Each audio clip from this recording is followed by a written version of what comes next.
Hi there, Albitastic here and welcome.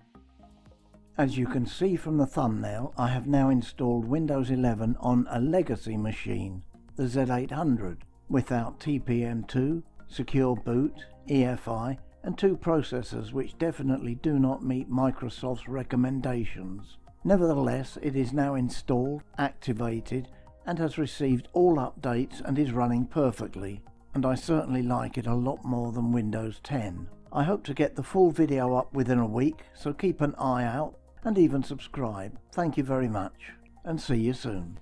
Hello friends, if you enjoyed our video, can I ask you to give it a like, share it with your friends, and subscribe to our channel. We would love to have you as a regular viewer. Thank you, and have a lovely day.